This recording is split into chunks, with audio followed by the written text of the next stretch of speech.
Glitter amargo. Ay. Bienvenidas, bienvenides, bienvenidos a Glitter Amargo en otra emisión de esta segunda temporada. Aquí está Alenka Feral. Hola Ale, ¿cómo estás? Hola Free, muy feliz. Gracias. Aquí Frida Rebontulet y hoy tenemos a una invitada especial para hablar de este tema que puede ser muy amplio porque el tema tiene más de 20 años en discusión y finalmente pareciera que no, bueno, pareciera, ¿no? Hay avances, pero bueno. Realmente a lo que estamos viviendo pareciera que van muy lentos. El tema es calentamiento global, ciencia ficción y resistencia. ¿Cómo todo esto se relaciona? Pues ya veremos, porque todo es una biosfera y por ello todo sí está de una u otra forma hilado. Alenka, pues damos inicio. Bienvenida, Paulina, ¿cómo estás? Hola, Frida y hola, Lenka. Pues muy bien, muy contenta de que me hayan invitado. Es un tema, la verdad, que a mí me apasiona muchísimo. Bueno, todos este conjunto de temas, ¿no? O sea, tanto el cambio climático, el feminismo, ¿no? Y bueno, el tema de las resistencias y la organización social son como puntos que me llaman mucho. Presentándote en breve para quienes estén escuchando, pues tú eres maestra en urbanismo por la UNAM, vienes también de una carrera de arquitectura, pero que de una u otra forma eso justamente te abrió el panorama para decir, bueno, más allá de lo que yo estéticamente y urbanamente pueda generar, esto me está llevando a discusiones mucho más amplias también, ¿no? De pensar el espacio, pensar los ecosistemas, pensar nuestra comunidad, nuestra sociedad y qué estamos haciendo, y ello te ha llevado a ser investigadora, activista, y como lo tienes en tu cuenta de Instagram, síganla, Paulina Paulipau. Eres diseñadora, ilustradora, investigadora y salvas al mundo del capitalismo patriarcal y ecocida. Justamente hoy, en este día que estamos grabando, pues vienes de una manifestación, de un llamado en el centro de la Ciudad de México. Ya nos contarás más de ello en lo que tú estás de forma activa, pues día a día, ¿no? Bienvenida, Paulina. Ay, muchas gracias. Pues sí, justamente, bueno, yo estudié arquitectura en la UNAM. Es una carrera pues muy enfocada en el diseño y digamos como en la producción de pues elementos arquitectónicos según la visión hegemónica de la industria de la construcción. Hacia el final de mi carrera yo me enfoqué un poco en como procesos sustentables y pues poco a poco llegué como al límite de ese mundo que es como, pues, por más, digamos, innovador que sea el diseño, hay otras fuerzas que realmente son las que determinan que eso pueda existir para todos y a nivel social y a nivel urbano, ¿no? En donde más se necesita, que no tiene que ver con el diseño, ¿no? Y entonces, bueno, esas preguntas de qué es lo que realmente lleva a cambios urbanos, ¿no? Pensando, por ejemplo, en la Ciudad de México, que es de las ciudades más grandes del mundo, bueno, eventualmente a cambios globales, pues no es el diseño, ¿no? O sea, porque digamos ya existen miles de soluciones súper innovadoras, o sea, tanto tecnologías activas como pasivas, y eso, o sea, digamos, no porque existan ya todos tenemos acceso a ellas, ¿no? Entonces, de ahí justo salté a economía política y medio ambiente dentro del ámbito del urbanismo, que es como lo más hacia las ciencias sociales que uno se puede hacer después de estudiar arquitectura, ¿no? Porque no estudiamos una carrera, no es una ciencia social, y bueno, la economía política sí, pero bueno, dentro del urbanismo, avanzar hacia allá para justamente entender más de estas dinámicas que son pues políticas y económicas, ¿no? Dinámicas de poder que suceden a nivel local y a nivel global para, digamos, complementar o tener una visión más amplia para generar propuestas eh, para el futuro, ¿no? Entonces es como un poco la introducción de lo que ha sido mi trayectoria hasta ahora, ¿no? Claro, y que en ello también, pues realmente es un camino amplio, porque la discusión lamentablemente no tiene, aunque se hay muchas soluciones, como tú bien lo mencionabas, no porque salga una posible solución significa que automáticamente va a ser de forma mundial y que todos vamos a tener acceso a ella. Esas tecnologías por lo general se prueban una vez y hay que esperar un largo tiempo a que se pueda contar con el recurso para implementarlo, ¿no? Y también empieza ahí una cuestión de políticas, en fin, varias cuestiones. Quisiera dar una introducción que tenemos en la revista de la universidad, que pueden consultar ustedes de forma digital a través del portal de la revista de la universidad en la UNAM. Descargan el PDF y este se llamó La emergencia climática. El texto es de Sandra Guzmán y se llama El último llamado para la humanidad. Y dice, así es un cachito, no les voy a leer todo el artículo, y dice, a lo largo de los últimos 25 años se ha debatido sobre el problema que surgió a causa del denominado cambio climático o calentamiento global, un fenómeno que está retando a científicos de todo el mundo, pues su evolución ha traído muchos más impactos de los predecibles. Tan solo en la última década se ha señalado que cada año que pasa es más caliente que el anterior, y lo podemos sentir exactamente. Cada año que pues, ya no hay temporadas, ¿dónde está la primavera? La lluvia ya se extendió hasta diciembre. ¿Qué está pasando? 2019 fue un ejemplo claro de que el cambio se está acelerando.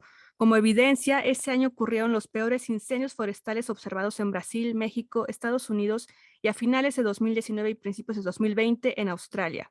Es posible que esos incendios hayan terminado con masa forestal que no podrá recuperarse en por lo menos 100 o 200 años, según sea el tipo de bosque, y lo que quizá es aún más alarmante es la afectación de cientos de especies que habitan en los ecosistemas dañados. En artículos periodísticos se habla de que los incendios en Australia produjeron la muerte de cerca de 500 millones de animales. Aunque el problema se ha convertido, ya es una crisis. La respuesta política global ante esta amenaza constante y creciente, sin embargo, ha sido deplorable y de ninguna manera está a la altura de las necesidades que se derivan del cambio climático. Lo alarmante es que no es el primer signo de alerta. Como señalé al inicio, la comunidad internacional ha debatido y negociado este tema durante más de 25 años. El retraso en la respuesta nos tiene hoy ante una clara emergencia climática que podría significar el último llamado para la humanidad y para muchas especies en el planeta. No está de más decir que pues entre esas especies, nuestra especie, la humana. Y entonces en ello, Paulina, ¿tú cómo ves como joven, como mexicana, como activista y como ser que habita este mundo, que estamos en esta discusión en este 2020 con una pandemia en curso? Tenemos a un periodista que dice, ningún desastre natural realmente es natural, ¿no? Es la consecuencia de la huella humana. Sí, pues justo, o sea, yo me alineo obviamente a esas perspectivas de una manera crítica. Para mí es muy interesante buscar, digamos, como las propuestas y los límites de esas propuestas, ¿no? Obviamente, digamos, hay una historia geológica de la Tierra en donde ha habido 5 extinciones masivas, entre ellas, por ejemplo, la más famosa es la de los dinosaurios. Siempre la razón había sido natural, o sea, digamos, el eje de la Tierra, la distancia al Sol, la era del hielo, todo esto. Pero bueno, actualmente este cambio ha sido, digamos, en un lapso prácticamente de 100 años, que es demasiado rápido, digamos, como para los ciclos naturales de la Tierra, y es porque está relacionado a la actividad industrial y las actividades humanas, ¿no? Bueno, de ahí surge el término antropoceno, por ejemplo, que es justo la era geológica que hemos creado los humanos a partir de las actividades humanas. Y dentro de eso hay un debate muy interesante también, en donde se puntualiza que no son las actividades humanas puras, digamos, las que transforman la atmósfera, el sustrato y los océanos, sino específicamente las actividades humanas industriales, o sea, las actividades humanas características del capitalismo y la era industrial, por lo que surge también un término, digamos, que se añade o bueno, que se suma a esta propuesta del antropoceno que se llama capitaloceno. A mí el texto que me introdujo a este término es uno de Elmar Albater, que es un alemán, sí, como sociólogo, filósofo de la ciencia. Es muy interesante y escribe de una manera muy accesible. Entonces les recomiendo mucho ese texto, que justamente es el debate entre capitaloceno o antropoceno, ¿no? Porque, digamos, la humanidad ha existido por mucho más tiempo, digamos, que la era industrial. Y bueno, no estábamos terminando con la naturaleza durante todo ese periodo, ¿no? O sea, digamos, hay solo en la cuenca del Valle de México civilización hasta 9000 antes de Cristo, ¿no? Y bueno, de todas esas culturas y civilizaciones prácticamente no tenemos ningún vestigio, hasta, digamos, las culturas del posclásico de Mesoamérica, en donde ya hay como pirámides y toda esta arquitectura monumental, pero que, digamos, en los periodos del preclásico, pues todo era básicamente zero waste, ¿no? Como le diríamos ahorita, o sea, todo era orgánico, no dejaron huella, lo único que tenemos pues son como entierros, donde hay pues huesos, pues ofrendas, ¿no? Altares, cerámica y huesos humanos. Y bueno, pues desde, o sea, digamos, es importante históricamente dividir que no son las actividades humanas en general, ¿no? Porque luego, pues, se llega a estas tendencias como de odio a los humanos o todos los humanos merecemos la muerte, cuando en realidad, pues, no todos los humanos tenemos el mismo impacto en la naturaleza, ¿no? O sea, mis decisiones no devastan minas, bueno, bosques y no generan minas no esclavizo niños, ¿verdad? O sea, como no todos somos, digamos, agentes dentro de esa dinámica de fuerzas, ¿no? Y responsables en la misma medida, ¿no? Creo Exacto. que hay un término que alguna vez te escuché mencionar sobre eso, sobre esta idea que nos venden de que tú, si tú cambias tus hábitos de consumo y que si tú dejas de usar esto y lo otro, entonces, pues de esa, pues es como es tu culpa y tú lo puedes solucionar. Y que sí es muy importante tomar estas acciones, pero que realmente lo que uno, pues es como me decía Free el otro día, o sea, lo que yo ahorré de agua tal vez toda mi vida, o sea, en un año, o sea, Coca-Cola se lo echa en un día, etc., ¿no? O sea, de contaminación. No sé si cuál es el término Sí, pues para es ello. justo es una de las ideas más dominantes dentro de como que el mundo de la ecología y el ambientalismo, que si quieren podemos hablar un poquito de esa diferencia, pues es una contrarresistencia, o sea, es un movimiento conservador, reaccionario, que nos trata de alejar de lo que realmente genera presiones para cambiar las dinámicas del mundo, ¿no? Y eso, digamos, dentro de la teoría crítica se conoce mucho como capitalismo verde, que es una contrarresistencia, una iniciativa hecha para que no cambien las cosas, básicamente, que surge de las empresas, ¿no? Porque, digamos, empieza a haber toda esta preocupación social que es bastante homogénea, digamos, todos tenemos la noción de que hay que cuidar a la naturaleza, de que la basura va en su lugar, o sea, de que, pues, preservar al mundo, ¿no? Sin embargo, dentro de esa visión, ya cuando se lleva a la práctica, pues surgen muchas diferentes formas de aplicarlo, ¿no? Las empresas lo que nos quieren ofrecer es, digamos, que solamente, que lo único que cambie sea nuestro consumo, aprovechando también que, digamos, el nuevo consumo puede ser aparte mucho más caro, o sea, mucho más elitista, ¿no? La alimentación orgánica, los productos biodegradables o los productos ya de materiales reciclados, ¿no? Ropa de PET y no sé qué, todo eso es muchísimo más caro y entonces es una forma, digamos, del capitalismo de renovarse, o sea, porque la lógica central del capitalismo es la extracción de ganancia y que esa extracción de ganancias vaya en una línea ascendente, ¿no? O sea, no se conforman con tener cada año la misma ganancia, ¿no? Cada año tiene que ser mayor y en ese sentido, esta iniciativa del capitalismo verde es muy útil, ¿no? Porque nos impulsa mediante una manipulación emocional, así de tú quieres cuidar la tierra, pues sabes que ahora tienes que comprar t-shirts del doble de precio y popotes de metal y las fiestas de tus hijos, todas ecológicas y así, este, sin cambiar, digamos, por ejemplo, el ritmo de producción, o sea, la cantidad de cosas que se producen, la cantidad de recursos que se extraen de la naturaleza y la cantidad de contaminantes resultado de la producción que se regresan a la naturaleza como sumidero, ¿no? O sea, como vertedero de desperdicios, ¿no? Y bueno, esa es la diferencia, o sea, bueno, el esquema general de lo que es el capitalismo verde, contrapuesto, digamos, con la ecología, ¿no? Que la ecología va mucho más por reducir la producción, limitar la industria, prohibir la generación de ciertos materiales, ¿no? Como los plásticos de un solo uso. Y bueno, eso va directamente en contra del aumento de la ganancia, ¿no? Porque pues si tú tienes que invertir en desarrollar nuevos productos y aparte no vas a poder producir tanto y no va, o sea, pues no vas a aumentar ganancias, ¿no? O sea, si tienes menos mercancías que vender, pues digamos, no cumples tu objetivo, ¿no? Como capitalista. Y es una herramienta súper potente porque por esto que les decía desde el inicio que, bueno, que las acciones colectivas están conformadas de individuos y de acciones individuales. Entonces es como desconcatenar algo que sí es verdad, ¿no? O sea, nuestros hábitos, nuestras creencias, nuestras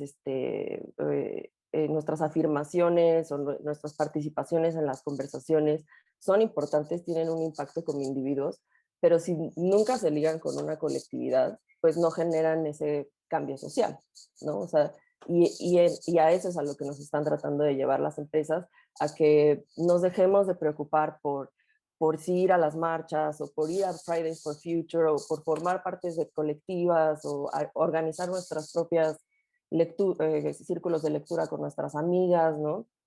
O amigues.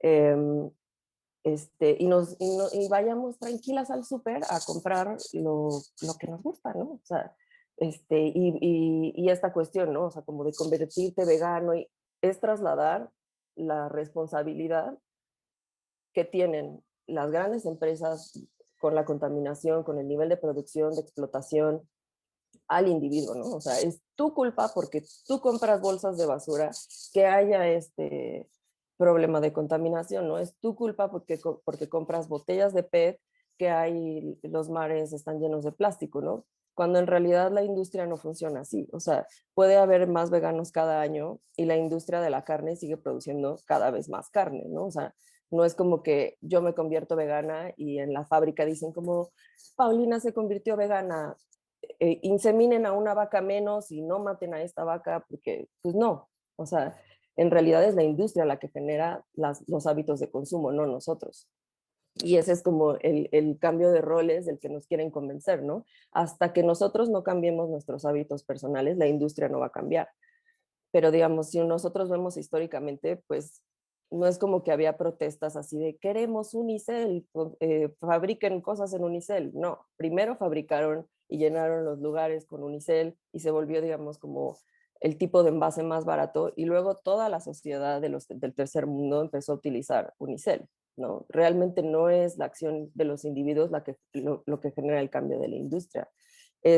Son los cambios de la industria lo que genera esta como concatenación de cambios a nivel global, ¿no? Claro, y en ese sentido, para romper, y es que es muy, como tú lo has mencionado, es un proceso histórico que en ningún momento va a ser como lo vemos en los periodos históricos, ¿no? Ninguno inició hoy, tal día, tal hora, ¿no?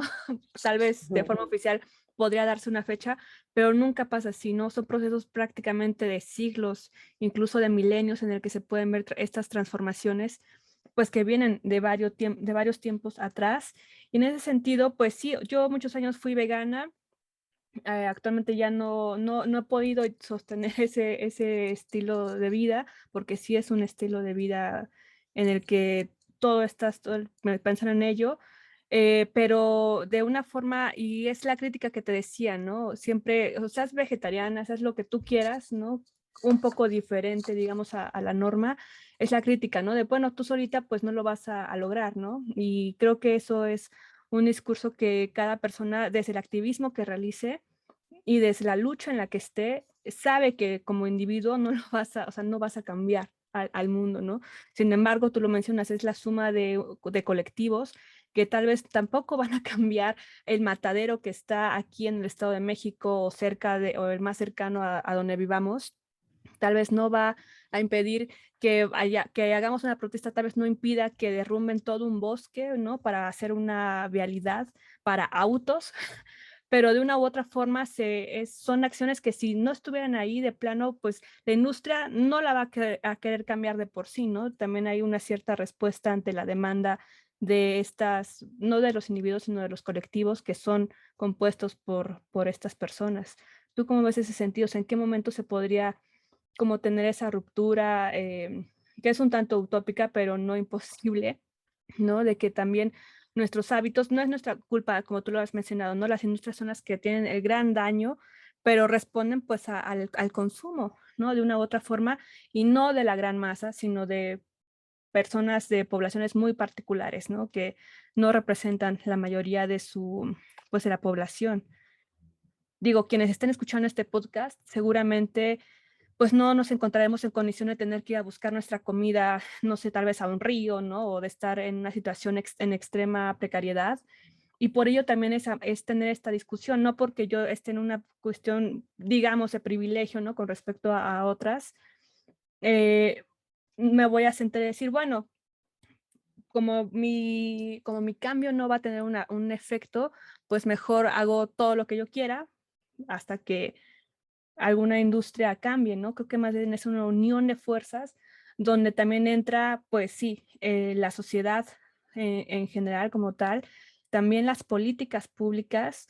Lo lamentable es que nuestros políticos prácticamente en todo el mundo no ven su posición de servidores públicos como un servidor público o una servidora pública, ¿no?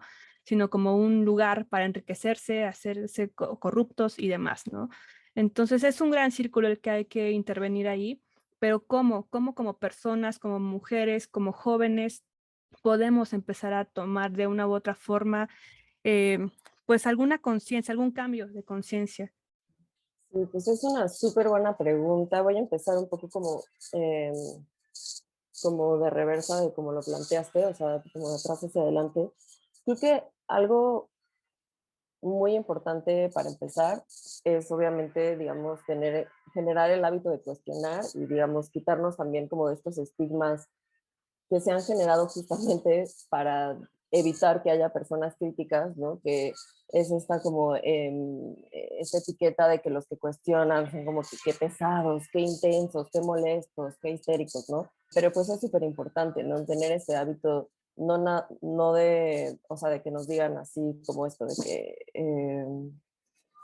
los humanos desde siempre hemos sido así y nos encontramos un pozo de petróleo y lo explotamos porque somos humanos, ¿no? Y poder decir, en serio, o sea, como siempre, siempre, siempre, y tener este hábito, ¿no? Como de primera mano, no decir, no aceptar, digamos, la información que nos llega desde el ámbito público, sino como el hábito de cuestionar en primer lugar, porque siempre te lleva así como de, sí, será verdad, y pues ya lo googleas y encuentras pues que Wikipedia y que esto y que el otro, y empiezas a contrastar ideas. Siempre se trata de naturalizar la dinámica dominante, ¿no?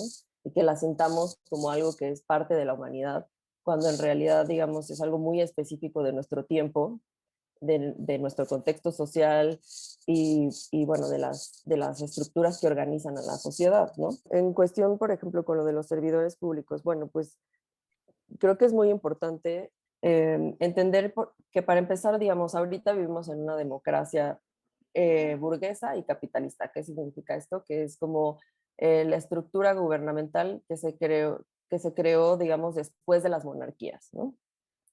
Los que tiraron las monarquías fueron, bueno, las clases trabajadoras lideradas por las clases, digamos, que se habían enriquecido en este periodo de precapitalismo, como entre el medievo y la era industrial, que son básicamente como comerciantes, prestadores, etcétera, ¿no? Y bueno, tiraron en conjunto la burguesía, o bueno, la naciente burguesía y la clase trabajadora, tiraron a las monarquías y se instauró ahí una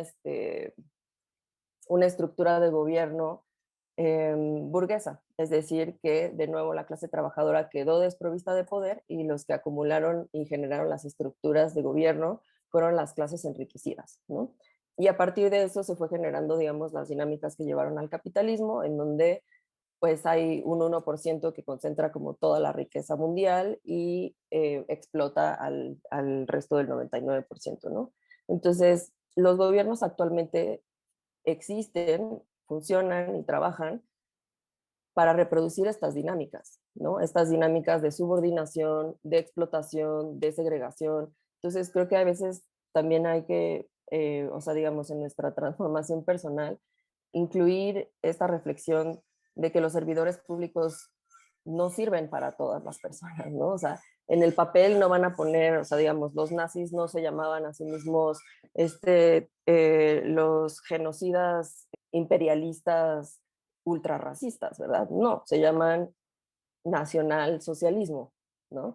Los fascistas no se ponen así de que somos unos fascistas asesinos de gente negra, ¿verdad? No, se llaman el Movimiento de Liberación Nacional, ¿verdad?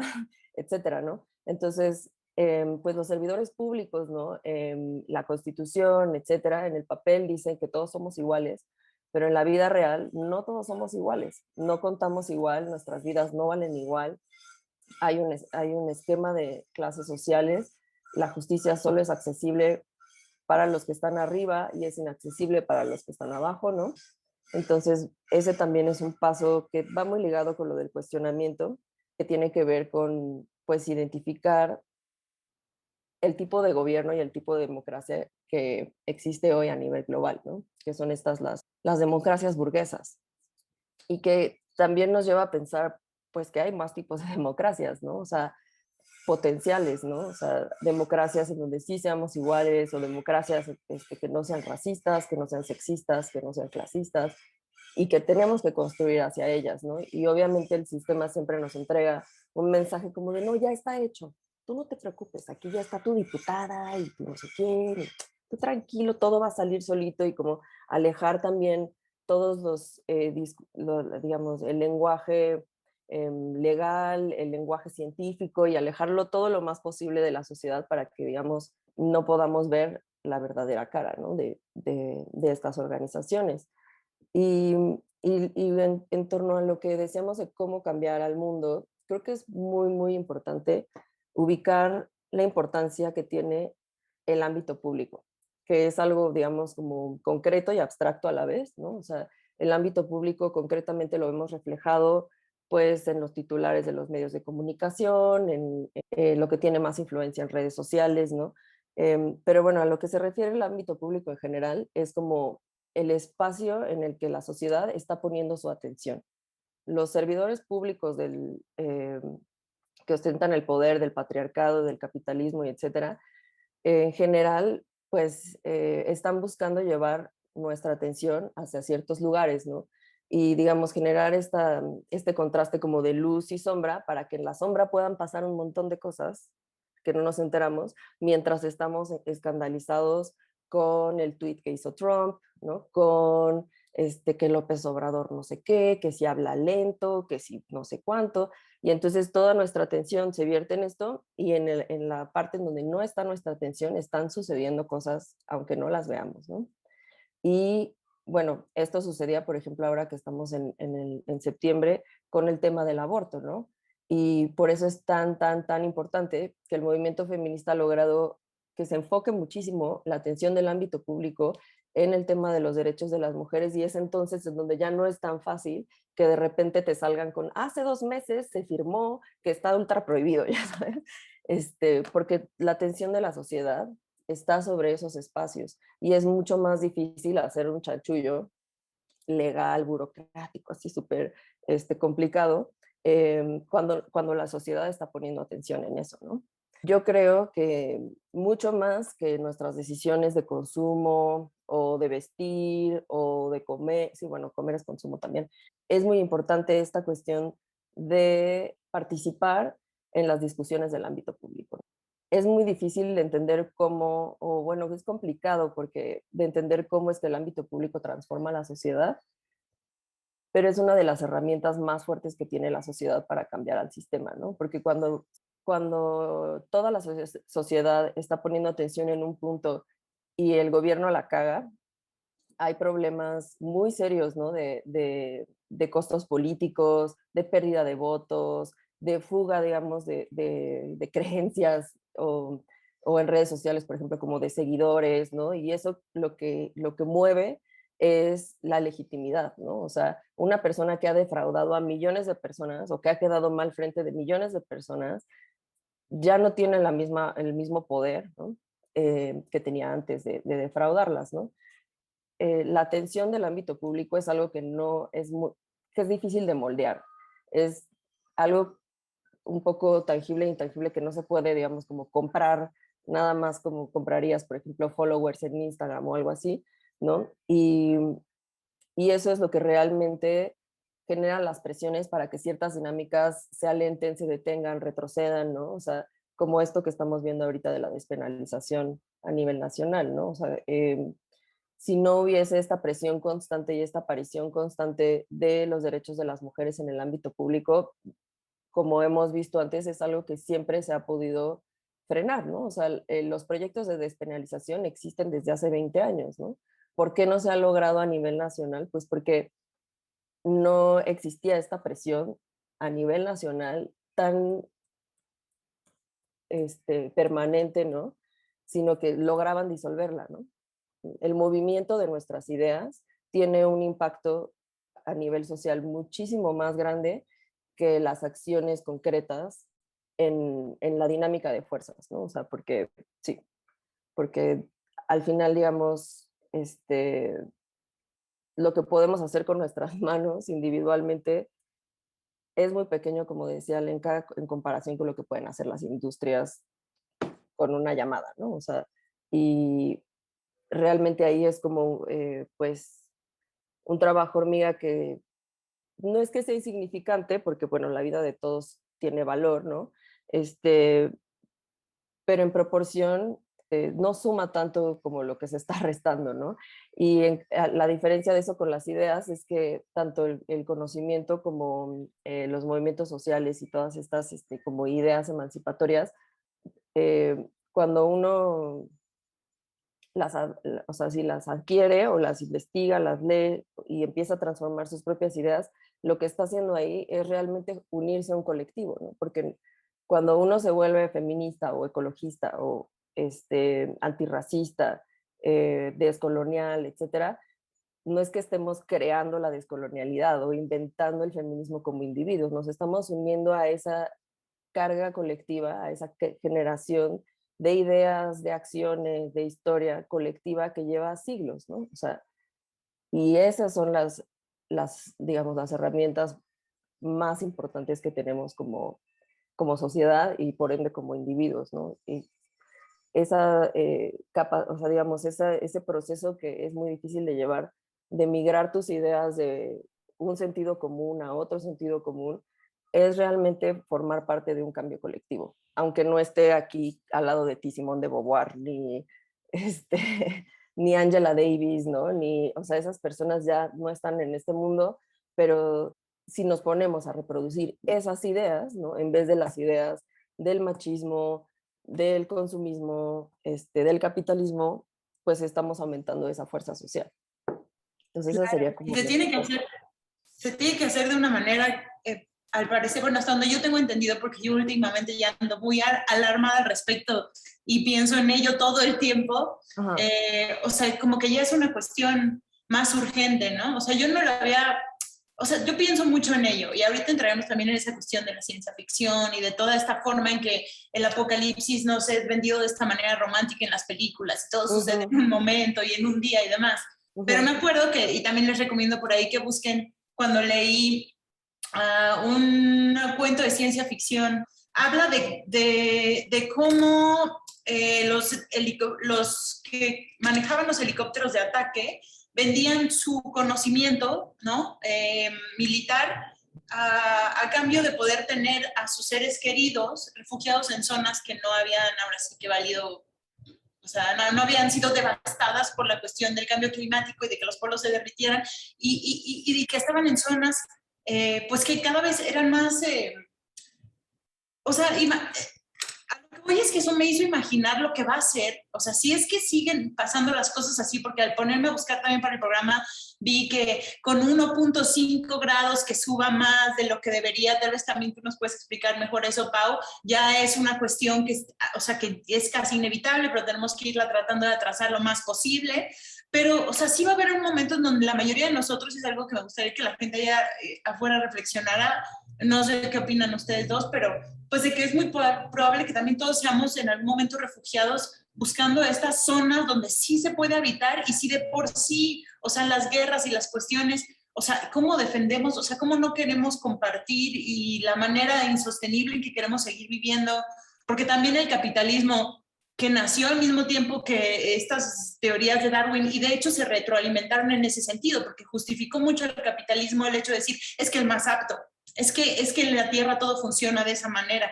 Y por ahí también hay una mujer que busqué que se llama Suzanne Simard, que descubrió toda esta red, que ahorita creo que se ha hablado mucho de ello, no sé si ustedes lo han visto, de cómo los árboles, a través del reino fungi, o sea, a través de los hongos, es que todo está súper conectado. Había un artículo que publicaron de ella hace muchos años que se llama The Wood Wide Web, que es como, en vez de The World Wide Web, The Wood Wide Web, hablando como de esta forma en que decían, o sea, sí, creían que los árboles todo el tiempo estaban compitiendo cuando empezaron a estudiarlos, pero no es así, o sea, los grandes y los pequeños se cuidan, los hongos son muy importantes, porque antes quitaban mucho los hongos a la hora de crear árboles y decían, no, es que nosotros nada más queremos cedro, entonces nos vamos a deshacer de todas estas otras especies y no se dan cuenta que cuando hacen eso, hacen mucho más probable que los incendios forestales que estamos teniendo ahorita tienen que ver con esa cuestión de que se necesitan estas muy distintas especies que hasta parece que se están colgando del otro y alimentando, pero que no es así,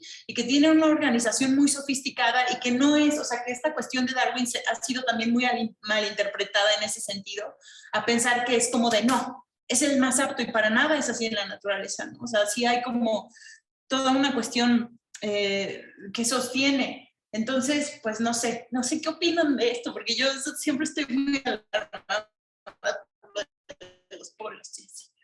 Ay, se me cortó tantito lo que mencionaste ahorita al final, Alenka, de que tú siempre estás ¿en qué? Muy alarmada al respecto, o sea, como que ahora lo pienso mucho y digo, es que sí es una cuestión bastante urgente y a mí me preocupa mucho por la cuestión de lo que va a venir por el agua y de que, o sea, no sé, todo eso me preocupa, quería decir. Brevemente, para dar aquí algunas coordenadas, pues están en Glitter Amargo, nos están sintonizando a través de YouTube, de Spotify o de cualquier plataforma de audio que ustedes gusten. Estamos platicando en esta ocasión del clima, del calentamiento global, ¿no? Y todo lo que implica en ello, también esta romantización en cuanto leemos ciencia ficción y demás. Y pensamos que vamos a ser los sobrevivientes, ¿no? Ahí luchando como si fuera un videojuego, pero realmente bueno, es una cuestión amplia y estamos para hablar de ello con Paulina Sánchez, quien es activista, diseñadora. Síganla en sus redes como Paulina Pau Pau. Pauli Pau. Como Pauli Paulina con una sílaba menos cada vez. Lo pondremos también en nuestras redes.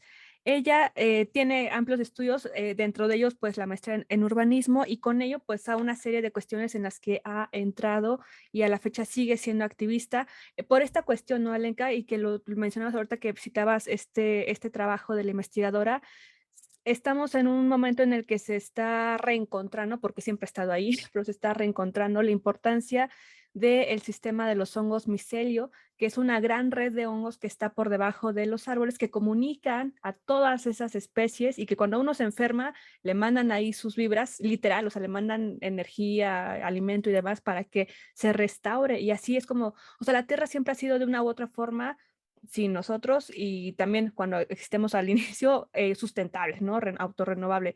Pero sí, de unos años para acá, como tú lo mencionabas, Paulina, 100 años, ha sido voraz esta cuestión y es en la que también la Tierra de una otra forma dice, denme chance, ¿no? Y en ese sentido, la importancia de rescatar lo que mencionabas, Paulina, de el trabajo comunitario, la colectiva, porque si bien no es demeritatorio que el esfuerzo de cada persona, muchas veces tendemos a ser Grinch, ¿no? Y no sé, aislarnos, pero lo importante y lo que transforma y gracias a que tú mencionabas a Simone de Beauvoir, que hasta la fecha tenemos sus textos como de otras tantas mujeres y personas, es porque se sumaron a una colectiva, porque alzaron la voz y estaban por ahí haciendo ruido, ¿no? Que de una u otra forma fallecieron, pero ese mensaje sigue transformando conciencias. Tú fuera del aire nos decías de la transmisión, nos decías que en algunas marchas, y nos ha tocado ver, ¿no? Que el feminismo se entiende como una sola cuestión muy particular, ¿no? Cuando sabemos que hay diferentes feminismos y en general la discusión es una transformación completa. Todo está entrelazado y es por ello, Alenka, también que tú tienes más temas sobre esta cuestión de el ecofeminismo y otras cuestiones que de una u otra forma se están relacionando porque es un cambio de paradigma, un cambio de conciencia en el cual muchos temas que uno pensaría que tiene que ver, ¿no? Una cosa con la otra, todo tiene que ver. Yo creo que es una cuestión de liberación y sobre todo de transformación en la comunidad, justamente de no silenciar y quedarnos aislados en un cubito, ¿no? En una casa, en un espacio, sino de poder discutir e intercambiar esas ideas para eventualmente llegue a alguien que está en una situación de poder, de difusión, de convocatoria, de lo que sea, y poder también ampliar esa voz que en algún momento se transforme en una política pública, ¿no? O que llegue a donde tenga que llegar para hacer esa presión y finalmente poder, dentro de ese sistema, hacer algún cambio. Y eso es un poco el caso como del ecofeminismo, que es este movimiento que surgió entre los 70s y 80s, que también a la hora de investigar vi que muchas personas decían como, el ecofeminismo es como esta rama extraña donde quieren como que había quien no le parecía tan buena idea mezclarlos porque es como quieres abarcar demasiado. O este es el movimiento de los derechos de la mujer, o este es el movimiento de la tierra. A quienes están a favor es como esta idea de, pues también la explotación de la tierra, ¿no? La explotación de la madre tierra, al igual que la mujer y demás. Y había personas que decían, sí, pero esto vuelve a ligar, especialmente dentro de la segunda ola, vuelve a ligar a las mujeres a estas ideas de cuidado de las que nos estamos tratando de separar. Y en ese aspecto no es tan chido, ¿no? Entonces también había quien prefería el término de feminismo ambientalista. Y yo, así como lo que estábamos hablando las tres ahorita, como de organizar espacios dentro de ciertos movimientos, o sea, el movimiento más importante, dice que es que como el movimiento que le dio nombre al ecofeminismo, es el movimiento Chipko en los Himalayas, que fue en 1973 empezó, y fue porque el gobierno estaba permitiendo una tala de árboles así masiva. Otra vez volvemos a la importancia de los árboles y la cuestión de la calidad de la tierra y demás. Entonces era una tala de árboles masiva que estaba afectando mucho a las comunidades y en especial, y es que esto es algo que sucede también mucho con el cambio climático, afecta mucho a las mujeres por muchas razones. Entre unas de ellas era la cuestión de decir, pues las mujeres son las que van a buscar agua en esas comunidades, las mujeres son las que cocinan, las mujeres es que, o sea, y lo que estaban causando esta cuestión de la tala de árboles eran muchísimos derrumbes, o sea, había de tierra, había muchos, no sé, avalanchas, erosión del suelo, ya no había agua, también por esta cuestión de que no había árboles, no había protección contra los desastres naturales. Entonces, pues las mujeres empezaron a ir a distintas comunidades a decir, porque querían, estos árboles iban a seguir talándolos, y esto es muy simbólico, eran para hacer raquetas de tenis, ¿no? Eran unas raquetas de tenis bien mamonas, de madera de los Himalayas.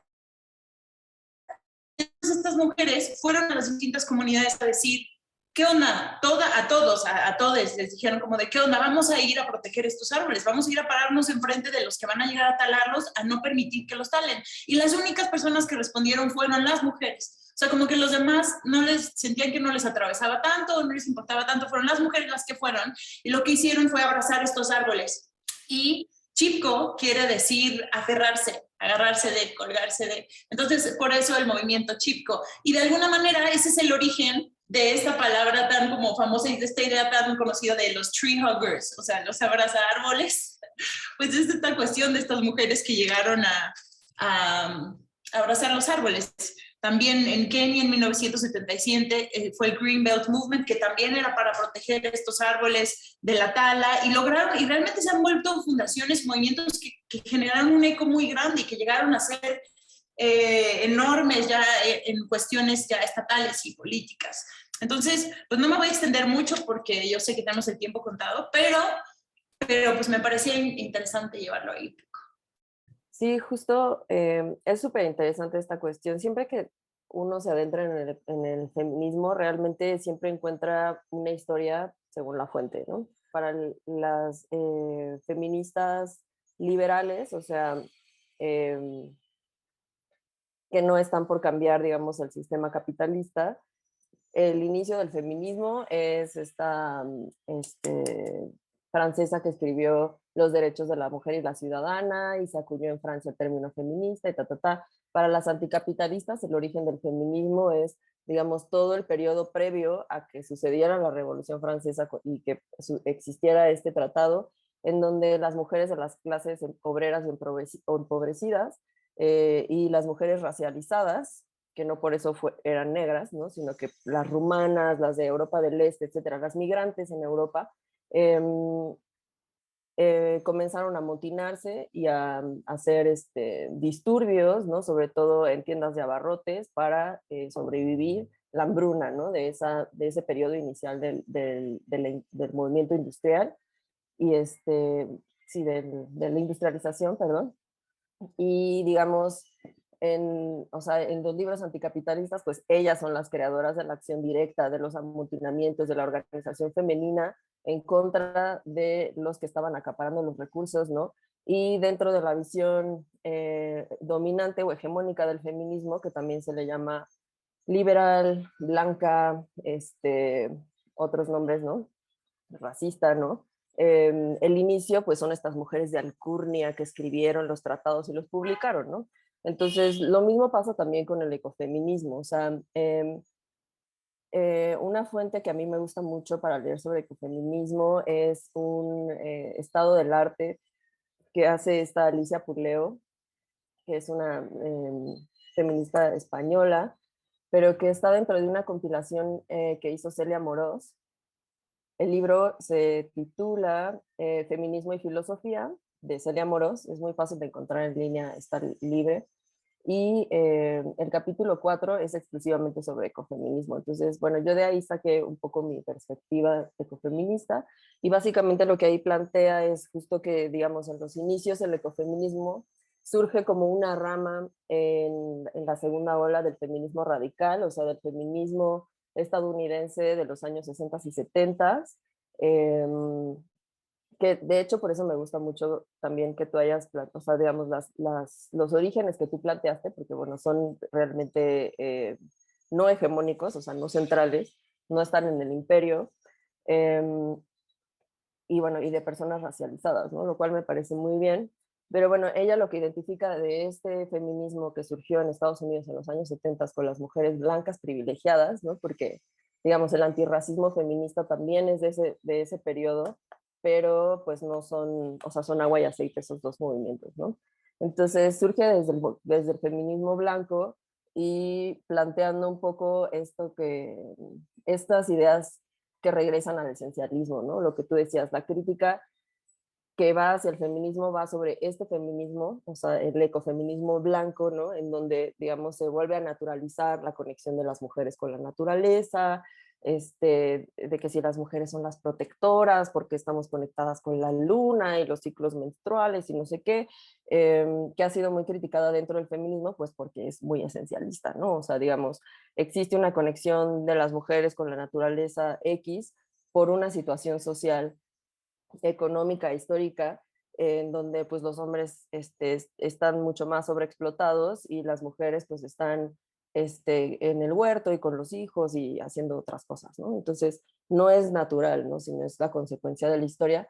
Pero bueno, después de ese, bueno, digamos, ese es el ecofeminismo más blanco, más criticado y al que mucha gente quiere, o sea, digamos, quiere reducir al ecofeminismo solo a eso para que lo rechacemos, ¿no?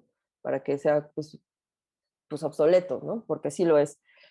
Sin embargo, de eso siguen avanzando muchísimos ecofeminismos que justo vienen desde las periferias, ¿no? Asia, África, América Latina, que tienen mucho más que ver con las comunidades originarias, indígenas, racializadas, negras directamente también, en donde pues tanto el cuerpo como la naturaleza son explotados por el capitalismo patriarcal de manera muy similar, eh, pero sin naturalizar, digamos, sí, como una sensibilidad especial que se tiene por nacer con vagina y con vulva, ¿no? O sea, dejando la esencialidad de lado, pero sí tomando, digamos, la crítica hacia estas dinámicas de explotación y de despojo, ¿no? Que hay sobre tanto los cuerpos como de la naturaleza y bueno, específicamente el cuerpo de las mujeres, pero no exclusivamente, ¿no? Y bueno, ahí, o sea, justo lo que hablabas del ecofeminismo, o sea, lo ecológico y lo ambiental, creo que hay una diferencia súper importante que, y que tiene que ver con todo el movimiento por la protección de la naturaleza. Cuando se empieza en los 80 a hablar de la protección con la naturaleza, digamos, se vuelve como la novedad, el futuro, lo nuevo. Y entonces todo el mundo se trata de homologar sobre ese discurso, tanto los que sí quieren salvar al mundo como los que sí quieren nada más aumentar su ganancia, ¿no? O sea, que el mundo les da igual. Pero todos necesitan esa nueva fachada porque es lo de hoy. O sea, es lo que el ámbito público exige de ahí regresamos otra vez a la importancia del ámbito público, ¿no? O sea, cuando la gente está así de que, o sea, si no cuidas la naturaleza no vale, entonces presiona a todos los frentes, progresistas o fascistas o lo que sea, a tomar esas iniciativas que el público está exigiendo, ¿no? Que la sociedad está exigiendo. Entonces la sociedad empezó a exigir cuidado por la naturaleza y todo el mundo pues empezó a construir su discurso y su disfraz, ¿no? Legítimo o no legítimo, en torno al cuidado de la naturaleza. Y ahí uno de los fenómenos que se observa desde ese momento es que surgen miles de definiciones para lo que es sostenible, sustentable, ambiental, ecológico, desarrollo sostenible sobre todo. O sea, hay un autor que se llama Martin Hager que hizo una recopilación histórica y encontró que en un periodo de 4 años se generaron como 135 definiciones sobre desarrollo sostenible, ¿no? Bueno, a mí la definición que me gusta tomar es de un texto muy interesante que se llama Capitalismo Verde de James O'Connor, en donde hace una definición de que lo ecológico, la diferencia entre lo ecológico y lo ambiental es que lo ecológico valora a la naturaleza por sus dinámicas internas y tiene un valor intrínseco. O sea, los ecosistemas tienen un valor intrínseco aunque no los conviertas en madera, ¿no? O en agua embotellada o en recursos, básicamente, ¿no? Y lo ambiental tiene una visión de la naturaleza como de almacén de recursos. O sea, todos estos términos de que los recursos naturales, los recursos renovables, todo esto que habla de la naturaleza como recursos para nosotros, obviamente, ¿no? O sea, que eso es lo que está implícito en ese concepto de recursos, que son recursos que vamos a usar, es la visión ambiental, que no es muy ecológica al final, digamos, es como el disfraz verde del capitalismo, ¿no? Que es como, sí lo vamos a guardar este bosque, pero porque mañana vamos a necesitar madera para nuestra maderería, ¿no? No porque haya un ecosistema ahí, ¿no? Y desde esa visión, por ejemplo, la reforestación ecológica, lo que planea, pues es una reforestación diversa, ¿no?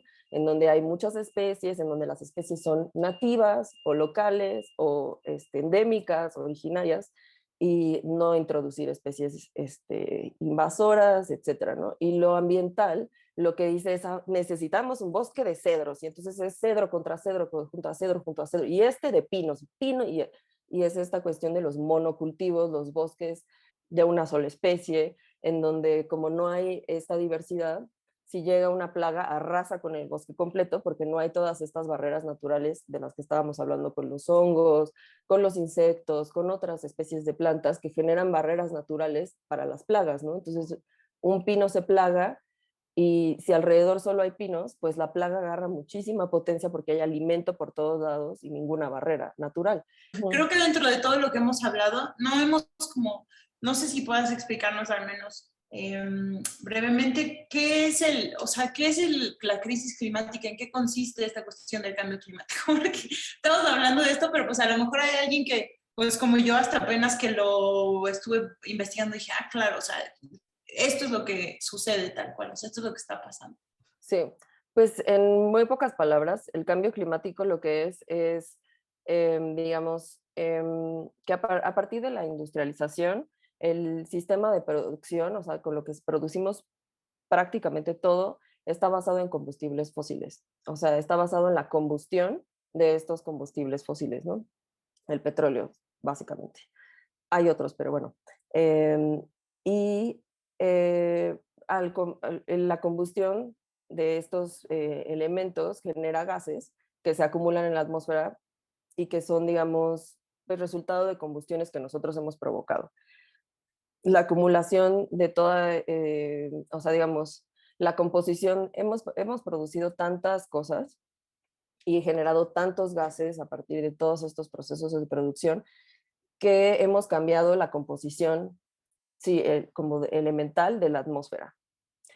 Y pues la atmósfera es como, pues sí, espacio alrededor del planeta que es una especie como de lente que filtra pues los rayos ultravioletas, que genera, digamos, las condiciones habitables del planeta. Cuando cambiamos la composición, pues lo que, digamos, se modifican muchísimas dinámicas naturales. porque se afecta el balance, ¿no? Sí, como de los ciclos naturales, de los ciclos del agua, de los ciclos de degradación de la tierra, de los ciclos de biodiversidad también, ¿no? O sea, como, en fin. Y entonces lo que pasa con el cambio climático y con la contaminación aérea, o sea, los gases que se emiten a la atmósfera, es que generan este efecto que se le llama efecto invernadero, en donde el sol que pasa a través de esta nueva atmósfera, pues calienta más al planeta, ¿no? Y bueno, muchísimos, o bueno, todos los ciclos naturales dependen de un balance y de unas condiciones específicas. Si tú cambias esas condiciones, pues cambian esos ciclos, ¿no? En donde llueve y en donde no, el sentido de las corrientes marinas, el sentido de los vientos dominantes y al final, pues como todo está interconectado, aunque no lo veamos, pues se alteran estos ciclos, ¿no? Y entonces hay sequía en donde hay bosques, hay lluvia donde no los hay, y entonces toda esa agua pues, degrada los suelos y entonces, digamos, la materia orgánica migra del lugar y se hace un desmadre, ¿no? Y la cuestión del calentamiento global lo que apunta es que si la Tierra llega a aumentar de manera global 3 grados, se generan como una serie de eventos en cadena que ya están empezando a suceder, que convierten al ambiente en un ambiente muy hostil para el hábitat humano y de muchas especies, no de todas, ¿no? Como en todas las extinciones masivas, no se mueren todas las especies del mundo, ¿no? O sea, eh, pero bueno, la gran mayoría sí se mueren, ¿no? Y bueno, y lo que genera esto principalmente es el derretimiento de los polos, en donde están, digamos, como las capas de hielo prehistórico, básicamente, en donde hay un montón de lo que hablábamos, ¿no? Un montón de virus y de bacterias y como microbiota que está congelada desde épocas prehistóricas y que pues sería liberada al mar, ¿no? En donde pues el mar es como el caldo de cultivo de la vida por excelencia, en donde probablemente pues se van a gestar enfermedades, bacterias, toda una serie de microorganismos que probablemente terminen con el balance natural actual. Bueno, sí, igual como aumenta el nivel del mar, ciertos territorios se ocultan, Millones. países, ajá, sí, países enteros que van a convertirse en poblaciones migrantes y desplazadas, ¿no? Entonces, digamos, el cambio climático es una forma como muy condensada de hablar de toda esta cadena de catástrofes naturales. Y pues sí, o sea, entre más complejo es nuestro pensamiento, más entendemos la complejidad de los problemas de nuestra sociedad, de nuestras sociedades actuales, ¿no? En donde se conecta tanto, pues esto, la cuestión del capitalismo, con la cuestión del patriarcado, con la cuestión del racismo, con la cuestión, y todas estas estructuras, digamos, se separan de manera analítica, como para estudiarlas, pero actúan como una sola fuerza en la realidad, ¿no? Y están completamente interconectadas. O sea, en la realidad no hay una verdadera división de estas cosas, ¿no? Eso solo se divide para estudiarlo. Entonces, pues sí, y bueno, justamente nada más o sea, ligando esto con lo anterior, que era eh, el ecofeminismo y estas cuestiones, justo sobre esta línea de la diferencia entre lo ecológico y lo ambiental, es donde surgen, por ejemplo, pues lo que es el ecofascismo, ¿no? El neodarwinismo del que estabas hablando, ¿no? De que no, pues el que más adaptado va a sobrevivir y resulta que por casualidad los más adaptados pues son los mejor alimentados, pues los más ricos, ¿no? O sea, Los que han llevado a este mundo los que principalmente. acumulan más recursos. No es una cuestión evolutiva, es una cuestión económica y política, ¿no? Pero se justifica así, pues para justo no ponerse el letrero de fascista exterminador, ¿verdad? Que se mueran todos los que no pudieron comer bien porque la evolución, ¿no? En cambio, o sea, nadie va a decir, pues que se mueran todas las clases empobrecidas porque nos conviene, pues no, o sea, no es algo que se pueda articular en el discurso público abiertamente, ¿no? Y el ecofascismo justamente va por esa línea también, ¿no? Como de hablar de que los militares son los que ayudan en los desastres naturales y como promover así como, no, sí, la militarización es súper importante porque ellos hacen un montón de cosas y los doctores militares y los no sé qué militares y no sé cuántos militares, cuando en realidad lo que están haciendo es preparar condiciones para que cuando la mayoría de la población sea migrante, desplazada, en situación de precariedad y pobreza, se puedan amurallar, se puedan proteger estas zonas habitables y puedan mantener a los que ostentan el poder, que aparte son los responsables de estas catástrofes naturales, puedan estar protegidos dentro de estas zonas habitables y excluir a todos los demás que generan todo el valor o sea, todo el valor y toda la base económica sobre la que se sustenta su poder, pero que como es sistemáticamente extraída esta riqueza y esta fuerza de trabajo, pues entonces se convierten justo en personas pobres y descartables, ¿no? O sea, vidas No sé si vieron, no sé si vieron la película que es basada en un cómic que también les vamos a recomendar ahorita que se llama Snowpiercer. ¿Vieron Sí, Snowpiercer? Es me encanta. buenísima, es una película Buenísimo. que es de un cómic que trata sobre unos científicos que empiezan a lanzar bombas al cielo y entonces joden toda la Tierra y entonces entramos como en una era de hielo Uh-huh. y logran mantener a lo que queda de la civilización humana en un tren andando que no puede parar nunca alrededor de la Tierra, pero ese tren lleva hasta adelante al que lo creó, a todas las clases privilegiadas y todos los que vienen hasta el fondo son, o sea, la mayoría de la gente que terminan siendo Sí. esclavos. Está increíble, Sí. entonces les recomendamos eso. Súper buena metáfora. Justo ahí está representada, bueno, la crisis climática, la estructura de clases, la no movilidad entre clases, ¿no? Que está procurada por el sistema, ¿no? O sea, digamos, en el discurso dominante es como si le chingas, pues avanzas, ¿no? Pero en la vida real, o sea, la tendencia es de descendencia, ¿no? Lo que se está creando no son millonarios, aunque sí hay nuevos millonarios, la tendencia, o sea, si tú ves el número general, lo que se está creando es pobreza, ¿no? O sea, y siempre se enfoca así como a la luminaria de que, ay, ella era indígena y ahorita está en la NASA, pero es la excepción. Y justamente el discurso dominante nos quiere convencer de que las excepciones son la regla para que no veamos la regla, ¿no? O sea, para que no veamos que en realidad el 99% de la población está descendiendo económicamente generación tras generación, pero soñando con esta aspiración de ascendencia. Con ser Edward Snowden. Ajá, digo, sí. no es Edward Snowden, estoy pensando en Elon Musk, perdón. Edward me cae muy bien, perdón, Edward. Sí, igual, ¿no? Y también les Elon ponen como Musk esta y el que aura amas. de austeridad y como de humildad a todos los millonarios cuando no es así, ¿no? O sea, de que Elon Musk que hizo su empresa de la nada y es como, güey, de la nada llámese una herencia de millones de dólares, o sea, a mí no. Sí. Pero es del pueblo y mira, usa una t-shirt y unos tenis como tú, o sea, cuando en realidad lo que hacen es como ocultar sistemáticamente que o sea, digamos, que la riqueza no está, no se está movilizando, ¿no? Se queda en lo mismo, en el mismo lugar, en las mismas familias, en los individuos y que nunca, nunca, nunca, nunca permea a la sociedad.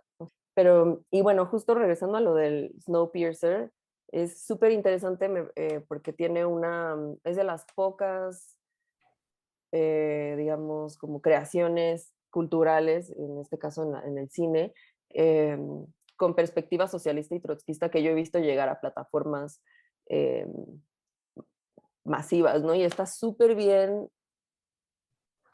como tejida con un cuidado para que sea casi invisible, que lo que estás viendo es pues la doctrina socialista trotskista, que es como, de hecho es a la que se adscribe mi organización política, pensada para terminar con el capitalismo, ¿no? Pero como justo esta cuestión de la estructura de las clases, de que no hay movilidad y pues del fascismo que hay, ¿no? Dentro de esta solución al cambio climático, y también lo de las bombas que tiran a la atmósfera, o sea, eso es una propuesta real, o sea, esas propuestas existen en la realidad, se han presentado hasta en las Naciones Unidas, hay como sonares, o sea, como propuestas, ¿no? Creo que todavía no los han construido, pero sonares que pueden cambiar o sea, es casi como si pusieras una bomba atómica en el mar para cambiar la composición molecular del mar, o sea, que está muy cabrón, o sea, el 90% de las especies del mundo existen en el mar.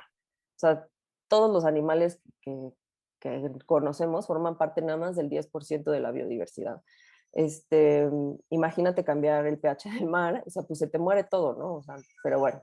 Y su solución es justo generar esta bomba para cambiar la composición molecular, no el pH, la composición molecular del mar, o sea, y romper algunas moléculas para que queden moléculas libres que absorban el carbono de la atmósfera. Porque digamos, estas moléculas libres tienen, ya sabes, las patitas que jalan muy bien al carbono y entonces lo que dicen, no, pues vamos a guardar todo el carbono que ya producimos quemando petróleo durante un siglo en el mar, que nos la quieren vender como tecnología verde y sustentable y no sé qué, cuando en realidad es una tecnología ecofascista, ¿no? O sea, ecocida, ¿no? En donde se está considerando solo la supervivencia, ni siquiera, o sea, solo de la especie humana y ni siquiera de todos los humanos, ¿no? O sea,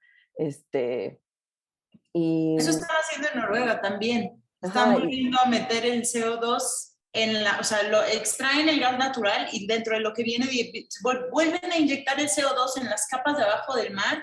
Ahora quieren importar CO2 de otros lugares y lo plantean también como una solución. claro. Pero no sé eso qué chingados va a hacer después. Esas O sea, nada más, digamos, como son soluciones para poder mantener las condiciones iguales, ¿no? Porque, o sea, las condiciones iguales de ricos y pobres, de blancos y negros, de mujeres y hombres, y de humanos y naturaleza, ¿no? En donde la naturaleza es para nosotros y es como nuestro, o sea, las capas del fondo marino son para que guardemos basura, ¿no? No son parte, digamos, de la estructura natural de la Tierra que organiza un montón de cosas y tiene una serie de interacciones con lo vivo y lo no vivo. No, es nuestro vertidero, ¿no? Y así, ese es como, y bueno, justo nos las quieren hacer pasar como ideas progresistas de soluciones al cambio climático, cuando no son soluciones, son como extensiones de tiempo del sistema actual, ¿no? Sí, encaminándonos a este tema de la ciencia ficción, lo que estás planteando, lo que están planteando estas tecnologías pareciera un poco así, ¿no? También me recuerda la película, bueno, esta serie de cortometrajes de Animatrix, en el cual también se ve en uno de esos cortos como para acabar con la tecnología que ya crearon y que estaba comiéndose a la humanidad, lanzan bombas, ¿no? Igual a nuestra atmósfera para que se tape todo el cielo y entonces así pueda acabarse la pila de las tecnologías y apagarse, ¿no? Pero eso generó la propia destrucción también de la humanidad, ¿no? Entonces, estas soluciones que podríamos poner entre comillas, pues obedecen justamente a mantener el estatus de las clases que están siendo voraces con todas estas poblaciones, con toda la biosfera en general. No son soluciones pensadas para una colectividad popular en general, ¿no? Sino para ciertas personas. Y también aquí, pues sí, a los terrenos de la ciencia ficción. Me acuerdo de Isaac Asimov en uno de sus cuentos, no me acuerdo cuál, menciona a otra especie como extraterrestre que se burla de la humanidad, de los humanos, porque dicen, pues estas lacras prácticamente se creen muy avanzadas cuando sus propios desechos nucleares, cuando todo lo que están desechando lo están guardando en su propio hábitat, ¿no? Están llenando su espacio de basura espacial, en el mar están metiendo todos sus contaminantes, porque no tienen esa conciencia, ¿no? De en vez de tomar acciones muy particulares, muy drásticas en torno a nuestros consumos, pero no de, dijimos, individuales, ¿no? Sino de la industrialización. No lo quieren frenar, no lo quieren cambiar, lo quieren seguir manteniendo y solucionar cosas para poder seguir con ese ritmo, ¿no? No hay un cambio verdadero en sí, ¿no? Entonces, bueno, en esos terrenos, y para ir cerrando, porque ya llevamos hora 23 minutitos, también pensar la romantización de la ciencia ficción, que a pesar de que tiene un canon muy particular, no pensemos que esos desastres son de la noche a la mañana, tú ahorita que nos puedas dar algún cierre, Paulina, no son de la noche a la mañana, no vamos, la mayoría de nosotros no vamos a estar sobreviviendo, ¿no? Y teniendo este acceso, justamente, bueno, y citando lo que mencionabas, Alenka, ¿no? De ese tren que va viajando por el mundo, no vamos a estar en ese tren, en ese vagón de primera, estaremos tal vez en muchos atrás, ¿no? Generando el calor, el combustible, lo que sea para que pueda seguir avanzando ese tren. Entonces son reflexiones que la ciencia ficción nos viene a dar, pero de una forma también muy romantizada, muy espectacular, justamente en términos de la ficción, porque eso es, ¿no? En la realidad, sí, en la realidad nuestro panorama es un poco más turbio, no tan inmediato, pues, pero sí tenemos que empezar a tomar acción para... Es que siempre, ya van más de 25 años en que está esta discusión, pero es increíble, ¿no? Como el panorama de aquí al 2030, al menos en la Ciudad de México, donde estamos viviendo nosotras tres, es que ya no va a haber el acceso al agua que tenemos actualmente. Y no importa, no es una política que esté sucediendo, porque no todos estamos asustados, preocupados y actuando por ello. No es como, va, lo sabemos, pero, ajá, a ver a dónde me mudo, ¿no? Porque finalmente es el tema de que con ese pensamiento todos vamos a ser de una u otra forma migrantes. Nos asustamos de las movilizaciones que están ahorita sucediendo, pero eventualmente pues seremos migrantes o tendremos que vernos en alguna situación si esto avanza y que va a ser así si no tomamos una acción a este llamado urgente. Y lo repetimos, más que individual, colectivo, pero sobre todo hacer una presión como sociedad, como entes comunitarios para estos cambios de las industrias que muy cómodas tienen su etiqueta, ¿no? De socialmente responsables, pero ¿a qué costos? Solamente teniendo ahí una limpieza mental. Sí, discursiva, ¿no? Sobre todo. O sea, yo siempre me quejo muchísimo, por ejemplo, de esto de las marcas de maquillaje que ponen como cruelty free.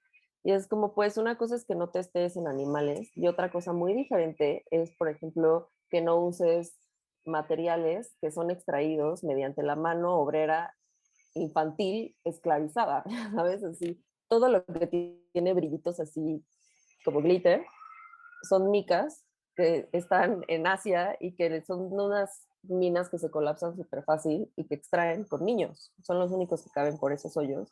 Y entonces, en realidad no hay make-up cruelty free, porque si esclavizar niños no te parece cruel, o sea, que nuestro problema sean los conejos, se me hace ahí como un dilema moral y ético, ¿no? O sea, que nada más discursivo para que nos sintamos así súper bien con nuestro make-up, pero pues con esto que ibas de la ficción, que también eh, tiene mucho que ver porque pues, es la creación de un discurso también, ¿no? Un discurso más enfocado hacia la cultura, pero que tiene obviamente, todos los discursos tienen un eje político, lo queramos o no, lo conozcamos o no lo conozcamos, lo organicemos o no lo organicemos, tienen una connotación política y social. Bueno, alguna vez cuando estuve viviendo en Berlín fui a un congreso que se llamaba el Antropoceno, en donde se hablaba de esta cuestión de eh, cómo se está visualizando el cambio climático. Es muy importante justo para lo de la movilización del ámbito público, de nuestra atención, de nuestro sentido común en torno a ese fenómeno, ¿no? Porque la ficción y, o sea, sí, en el cine, en lo escrito, etcétera, está, digamos, visualizando el cambio climático como, como esta crisis coyuntural, como de un día, ¿no? Así, un día se empezó a congelar y llegó un tsunami y se quemó el cielo y se murieron los pájaros y y se salieron las ballenas del mar. Y llegó Chuchito Pérez con su hijita de 15 años y se subieron a un cohete y salvaron al mundo, ¿no? Hubo algunos sobrevivientes, pero pues en realidad ellos dos, como ella era programadora y él era un superhéroe, pues entonces lo lograron. Y es esta como, para empezar, la ficción de que, bueno, la visualización de que los efectos del cambio climático son como en la temporalidad humana, ¿no? O sea, esta cuestión de días, semanas, meses y años, en nuestra temporalidad, ¿no? Y que el planeta va a cambiar, o sea, digamos, va a cambiar en una manera que sea perceptible para el individuo, ¿no? Cuando en realidad bueno, el planeta lleva cambiando pues desde que empezó la industrialización y ahorita están los efectos más fuertes, pero es una dinámica que va a seguir aumentando. o sea, que no hay como un punto en donde sea como ya el fin del mundo, ¿no? Pero nos presentan el cambio climático como con una idea de que el fin del mundo es como un día, muy, o sea, hay un parteaguas donde antes no era el fin del mundo y después ya es el fin del mundo, y no como estos procesos lentos, acumulativos, que tienen más que ver con la temporalidad de la naturaleza que con la de la vida humana, ¿no? O sea, o con la historia de la Tierra más que con la historia de nuestra vida personal. Y entonces es esto, o sea, como que yo pienso que muchos de estos discursos apocalípticos que plantean el fin del mundo así, pues no por nada son los dominantes y no por nada, digamos, son los que están en el cine y en la televisión que nos llega de Estados Unidos y del centro del imperio, ¿no? Porque al final a lo que nos llevan estos discursos es a confiar en el iluminado, ¿no? Confiar en el más fuerte, en el inteligente que se dio cuenta, en el científico que seleccionó la NASA, ¿no? Y lo que están haciendo es justo reforzar en estos momentos de cambios y que ya empieza a haber crisis y migraciones masivas, reforzar las instituciones básicas del capital y del patriarcado, que son el individuo, ¿no? No la colectividad, el individuo es el que cambia el mundo, ¿no? El astronauta es súper cañón, musculoso y guapo, ¿no? Las instituciones, ¿no? Las instituciones militares sobre todo, en donde son los militares los que tienen los recursos y guardan a la gente en sus búnkers y rescatan y tienen el helicóptero que llega al final, ¿no? Y entonces es el reforzamiento de esta institución de la milicia como algo que no podemos, imprescindible, ¿no?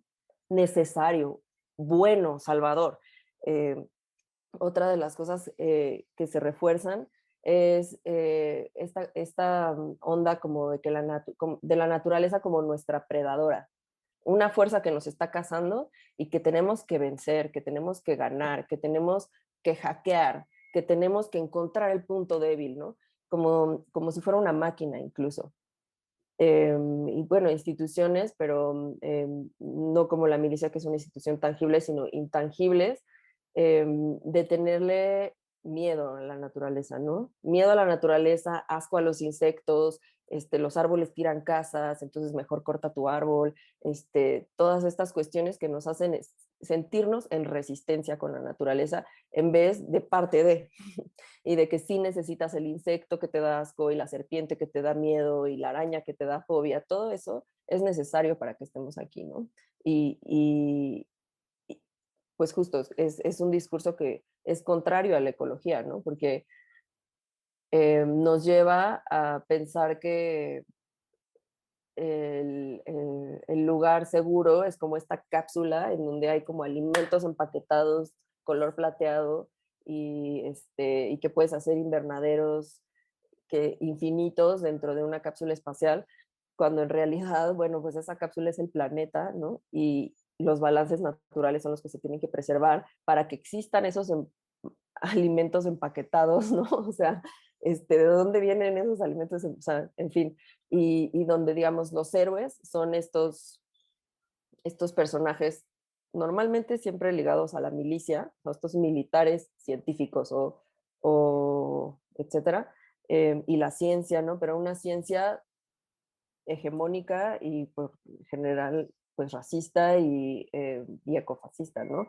No es esta ciencia que más bien enfoca a pues cerrar las fábricas, dejar de producir tal, ¿no? Olvidarnos de la industria textil, ¿no? O sea, etcétera. Y los salvadores son estos individuos y no los campesinos, ¿no? Los reforestadores, las comunidades indígenas, las personas que todavía, a pesar de el imperialismo criminal capitalista patriarcal digamos, que ha dominado casi globalmente a la humanidad, existen comunidades que no se rigen bajo esas reglas, ¿no? Que ni siquiera obedecen a la categoría de hombre y mujer, que tienen más categorías dentro de su sociedad, que saben vivir dentro de los bosques sin morirse de hambre, ni de piquetes de mosco, ni de, etcétera, ¿no? O sea, las personas que aún mantienen la conexión con la naturaleza, nunca son esas personas los salvadores, ¿no? Siempre son como los salvados. Y y bueno, pues todos esos discursos que sí son en torno al cambio climático y que sí nos generan una preocupación, pero es más como una angustia y una ansiedad de que no podemos hacer nada, ¿no? De que, no, pues cómprate tus celdas solares y acumula tus tanques de agua y a ver para que llegue Rambo, ¿no? A explotar el satélite y salvarnos a todos, ¿no? O esta cosa de, sí, que justo, o sea, son discursos que nos llevan hacia el reforzamiento de las instituciones capitalistas y patriarcales en vez de que nos lleven a romper, ¿no? O sea, este, nos lleven a acercarnos a la colectividad, acercarnos a las personas marginadas, ¿no? A, a, a indignarnos por, digamos, la opresión sistemática que viven cuando tratan de defender los bosques o los ríos o los lagos, ¿no? Y nos llevan justo más a un lugar, pues, de impotencia, que es muy conveniente, ¿no? Porque cuando estás despojado de agencia y de información y de los demás, ¿no? Estás así como solo en tu casa haciéndote con el cuchillito de palo porque el mundo ya se va a acabar y es tan grande el problema que no se va a solucionar y entonces te aplasta y te cancela eh, como como una fuerza dentro de la colectividad, ¿no? Y eso es algo que se está buscando, ¿no? Que todos nos autocancelemos, nos deprimamos, nos volvamos adictos al internet o a cualquier otra sustancia para alejarnos de la colectividad y que estemos apenas pudiendo con nuestra propia salud mental, y nunca lleguemos a los espacios colectivos, ¿no? Y entonces, para terminar, como en una nota con la última palabra de nuestro título, que es resistencia, ¿qué podríamos concluir como en cuestión de resistencia? Yo agregaré nada más que les recomiendo un documental. Ahorita que estabas hablando me acordé perfecto de La sal de la tierra, este documental de Sebastián Salgado, y aunque Salgado, ¿no? Y aunque no trata de eso, tiene un final muy hermoso que tiene que ver tal cual con lo que estamos hablando ahorita. Entonces yo les recomiendo ver ese. Y esa es mi pequeña gotita, pero me gustaría saber qué opinan ustedes ahora en esta cuestión de resistencia. ¿Con qué concluimos? O sea, ¿qué podemos? Bueno, de este lado creo que, y así muy rapidísimo, rescatar lo que dice Paulina, la colectividad en búsqueda de crecer, no nada más de somos un colectivo y nadie entra y aquí nos quedamos porque resulta en lo mismo, ¿no? Sino de buscar hacer una comunidad, una sociedad para que finalmente esas voces, esas propuestas terminen en este sistema que muchas veces, o sea, obviamente queremos derribar, ¿no? Generar nuevos, pero también me falta un montón. Entonces, con las que tenemos ahorita, con estas estructuras, poder ir ahí metiendo esas voces, esos cambios que vienen pues de una presión social acorde al tiempo en que se estén viviendo. Esto que ahorita estamos discutiendo tal vez van a tardar 100 años más, ¿no? Y quién sabe cómo sea ese futuro, pero yo creo que va a seguir la discusión, o sea, es extraño que cambie o sea, en tan poco tiempo, ¿no? A pesar de que ya estamos viendo los efectos, pues, más presentes que hace 25 años que se estaban discutiendo por primera vez, digamos, porque ya veían ahí una súper serie de consecuencias, ¿no? Que vienen justamente pues de estas épocas donde la industrialización creció y bueno, la colectividad ante todo. Y me gustaría recomendarles algunos libros que ya no podemos abordar tanto, pero bueno, que tratan de este tema de una u otra forma. Por ejemplo, es este que es gratuito también, es descarga de un PDF que es de El poder del consumidor, aquí de la Ciudad de México, y se llama Alimentarnos con dudas disfrazadas de ciencia, nutriendo conflictos de interés en México, de Martelena García, Guillermo Bermúdez. Y es una investigación donde justamente plantean esto que tú decías, Paulina, ¿no? Muchísimas cosas que la comida enlatada, que, o sea, como coco-washear, ¿no? Tu conciencia para decir, ya consumí esta playera hecha de plástico que ya ahorré, bueno, que ya reciclé 1000 botellas, qué sé yo, ¿no? Ya consumí estas papitas que dicen que no hicieron tanto impacto, pero bueno, solamente el papel celofán es en el que vienen, lo que sea, ya tarda 100 años en degradarse, ¿no? O sea, estas cuestiones que de una u otra forma la economía verde te lo hace pasar, ¿no? y tú pues muy tranquilamente lo consumes. También estas cuestiones, por ejemplo, acá tenemos otro libro que dice El gran robo del clima, por qué el sistema agroalimentario es motor de la crisis climática y qué podemos hacer al respecto. Es editado por Itaca. Y bueno, también es interesante, tienen varios artículos aquí y varias comparativas. Justamente uno de los artículos que me gustó dice, los acuerdos comerciales criminalizan la semilla campesina e indígenas, que es lo que hablábamos de los monocultivos, que muy chido lo que hayan inventado, pues, pero finalmente al prohibir que la persona que está trabajando en la tierra pueda sembrar su semilla y que solamente ponga esa semilla que no se va a reproducir nunca jamás, ya genera una gran dinámica de los campos, de la deforestación, de la pauperización de las personas, de los suelos, en fin, de todo ello, ¿no? Y bueno, la revista de la universidad con su número Cambio Climático, que también es gratuito y está en internet. Y también los libros que nos recomendaste, ya encontré justamente el de esta mujer española que nos decías, Alicia, no, ¿qué nos decías? Amorós. Celia Amorós y Alicia Puleo, sí.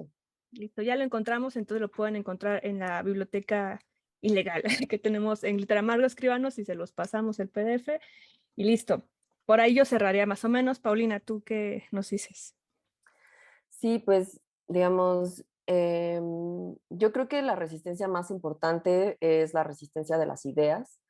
Creo que esa es la primera en la que nos tenemos que enfrascar como individuos de manera personal y que, o sea, ejercerla, transitarla, ya nos hace formar parte de una colectividad, incluso aunque no estemos organizándonos de manera colectiva, ¿no? Hay una dinámica muy interesante sobre la colectividad también como, no nada más me refiero como a las colectivas y a las organizaciones políticas, a las organizaciones estudiantiles, obreras, sindicales, sino porque, bueno, a veces, bueno, no existen las condiciones para que todos nos organicemos de manera colectiva. Sin embargo, podemos formar parte de colectivos de manera individual siguiendo estas líneas discursivas y estas exploraciones en nuestras propias ideas, ¿no? O sea,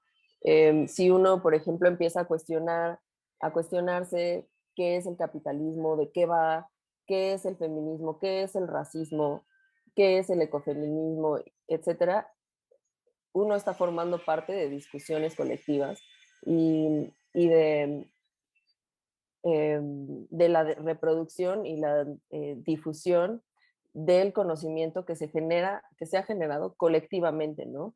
Digamos, no tratar de, bueno, alejarnos de estas tendencias individualistas como de, para mí, la ecología es esto, para mí, el feminismo es lo otro. Eso justamente es alejarnos de la colectividad, incluso aunque estemos organizados colectivamente, ¿no? O sea, el chiste es incorporarse a este, eh, a estas líneas de conocimiento colectivas.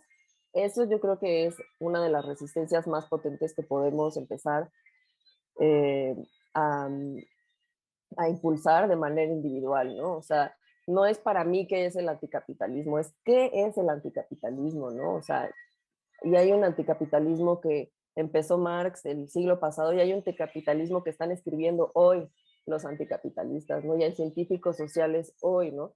¿Qué es el feminismo? No para mí, ¿no? El feminismo cómo surge, ¿no? Y el feminismo que se está haciendo hoy en las calles, en la academia, lo que nos interese, ¿no? Pero no partir de lo que surge de nuestro sentido común, ¿no? Porque nuestro sentido común es el patriarcal, el capitalista, el racista, el consumista, el por default. Y no es nuestra culpa, ¿no? O sea, no tenemos elección. Nacimos en esta sociedad y así es como fuimos socializados, ¿no? Socializades. Eh, alejarnos del tren de la culpa, de por qué soy así o de qué es para mí y acercarnos a los trenes colectivos que ya están andando desde antes de nosotros, ¿no? Para formar parte de estas resistencias, primero en nuestras mentes y una vez que, digamos, tengamos esa, semilla de la resistencia de nuestras propias ideas, entonces es muchísimo más fácil formar parte de la colectividad ya organizada, ¿no? Pero antes no, o sea, antes no. O sea, sí, es muy difícil que, digamos, poder formar parte de los colectivos cuando todavía estamos en la lógica de lo individual y del yo digo y yo quisiera y para mí es y esta onda como de que nos lleva mucho sobre todo a querer ser siempre líderes, ¿no? Y a pensar la organización como una estructura piramidal o una estructura con la cabeza y la cola y la no sé qué, o sea, los movimientos sociales más exitosos de la actualidad son los movimientos sociales que no tienen cabezas, que no tienen líderes, o sea, o sea, digamos, líderes como el líder, ¿no? Como la 4T tiene un líder, ¿no? No es necesariamente lo más progresista, ¿no? En cambio, por ejemplo, el Black Lives Matter, pues tiene miles de líderes en todas las localidades, surgió en todo Estados Unidos con un, digamos, discurso antirracista que puso muchas demandas en el ámbito público durante mucho tiempo y no hay un líder, ¿no? O sea, no hay un Martin Luther King en el Black Lives Matter hoy, ¿no? Es que esta idea ya se propagó en la mente de todas las personas y es por eso que tiene esa fuerza social. Entonces creo que lo más importante es justamente, como dicen los socialistas trotskistas, como quemar la pradera de nuestras ideas, dejar que una chispa de cuestionamiento queme la pradera de nuestras ideas para que puedan crecer ahí y podamos sembrar ideas nuevas. Y creo que esa es la principal resistencia, sembrar nuevas ideas en nuestra mente para que, bueno, nuevas ideas para nosotros, pero ideas que surgen de la colectividad, ¿no?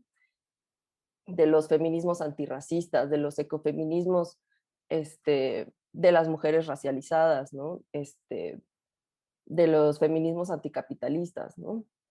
Y no de nuestro sentido común, ¿no? De nuestra individualidad. Exacto, el poder tener ese acceso a, o sea, porque no llega de la nada, ¿no? Tenemos que tener de alguna u otra forma, y también esa es otra cuestión, ¿no? El acceso a la información, a las fuentes libres, poder contrastar opiniones, ideas, y de ahí también tener un criterio más amplio, en vez de solamente uno completamente en extrema, y peor aún cuando se une a tu opinión personal, ¿no? De, no, es que a mí... Como que así vamos todos, ¿no? Cuando vamos creciendo, de repente nos volvemos con un pensamiento más cerrado de las generaciones que vienen. Entonces ahí creo que podríamos echar la lucecita, ¿no? Para, ahorita ya no es tan niña Greta Thunberg, pero es joven, ¿no? Y parte de ella inició un cambio importante que ha inspirado a muchísimas niñas, niños, adolescentes, jóvenes que están en ese camino también, ¿no? De buscar un pensamiento colectivo, un pensamiento de transformación, que pues ya ahorita están entrando en una etapa en la que próximamente pues serán adultos. Entonces también ver ahí, ¿no? Que se está generando. Pues sí, este es ya oficialmente nuestro episodio más largo. Estuvo muy chingón, la verdad es que fue muchísimas gracias, Pau, por aceptar la invitación, de estar acá con nosotros el día de hoy. Disfrutamos muchísimo, este es un tema que nos interesa mucho y además es bien importante ponerlo sobre la mesa y tener a alguien como tú que nos pueda ir ahí como escarbando. Y pues ha sido un placer, muchas gracias a todos los que nos escucharon y pues nos vemos en el próximo episodio ya de esta segunda temporada fría. ¿Algo que quieras decir? No, ya que nos vamos, las invitamos a que nos sigan en todas las redes. Ahí estamos como Glitter Amargo, también a Paulina, que también le pueden seguir la pista para que conozcan los espacios en los que está también trabajando. Por ejemplo, Pan y Rosas México, las encuentran así, Pan y Rosas MX en Instagram. Y también si quieren contactar pues a Paulina directamente, la encuentran como Paulina Pauli Pau. Y pues ahí en Glitter Amargo verán todas las redes para ir a esas fuentes que hoy estuvimos recomendando. Y pues aquí hablando contigo, Paulina. Muchas gracias. Y además tenemos ahí les vamos a dejar unos poemas que Pri se iba a echar y ya no nos dio tiempo, pero se los dejaremos por ahí en el post cuando lo hagamos por ahí en Instagram y Facebook, ¿no? Sí, muchas gracias por invitarme, estuvo genial, muchas gracias de verdad. Gracias, esto fue Glitter Amargo, nos vemos la próxima. Glitter Amargo.